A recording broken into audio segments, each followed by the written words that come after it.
In this video, you'll learn about Arizona's legislative districts and the qualifications for running for state legislature.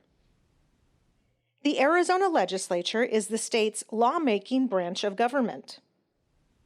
Like the U.S. Congress, Arizona's legislature is bicameral. This means it has two chambers.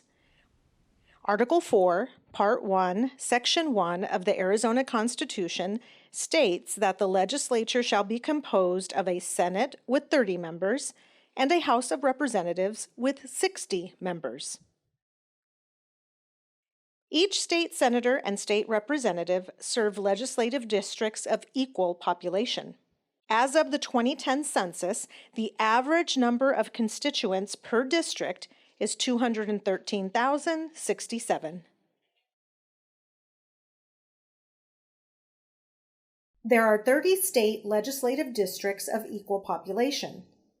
Each district is served by 2 representatives and 1 state senator. The Arizona Independent Redistricting Commission has the job of redrawing these 30 state legislative district lines.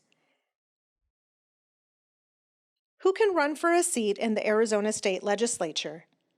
The requirements are the same for both the House and the Senate.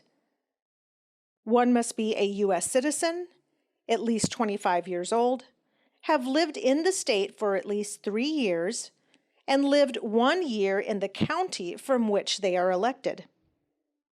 Seems simple enough, but there is a catch. One cannot run for office if they hold any other public office or public job. This means if you work for a local government or hold a state or federal job, you can't run. There are exceptions, such as if you are a teacher, serve in the National Guard, are a notary public, a justice of the peace, or are a U.S. postmaster. Arizona's state senators and representatives each serve 2-year terms of office. All 30 Senate seats and all 60 House seats are up for election in even-numbered years. There are official limits to how long members can serve. A 1992 voter-approved initiative added term limits for state legislators to the state constitution. Members are limited to 4 consecutive terms in each chamber. But there's a couple of ways around those limits. One way around term limits is that members can sit out a 2-year term and then run for that chamber again. The other way around term limits is to run for a seat in the other chamber. One benefit of term limits is that you do get fresh new ideas and legislators don't become stagnant. One drawback of term limits is there is a lot of turnover and uncertainty with a loss of institutional knowledge. There's a lot of uncertainty just in between sessions, and especially on election years, not knowing who the new legislators are going to be and who's going to be in leadership and what it's going to be like. A lot of times staff will change in between sessions, and this is a big year that we have a lot of new members coming in the Senate, and I know in the House as well, and we're just not sure exactly what it's going to be like. So it's ever changing, and we kind of just have to adapt with it.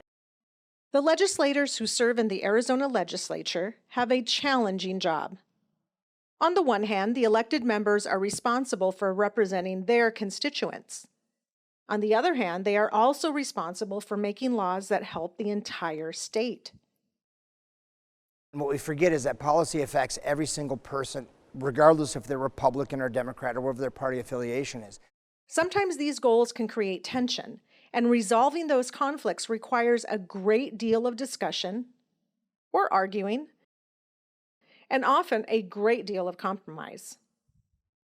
So one of the challenges is that different people come from different worldviews, different political ideologies, different value systems, and all of those collide right here on the floor. And so people, they surround themselves with, usually with people that are like-minded, and so it's hard for them to perhaps fathom that there are other people out there with, in some cases, radically different views from their own. And yet in a democratic society, all have to work together.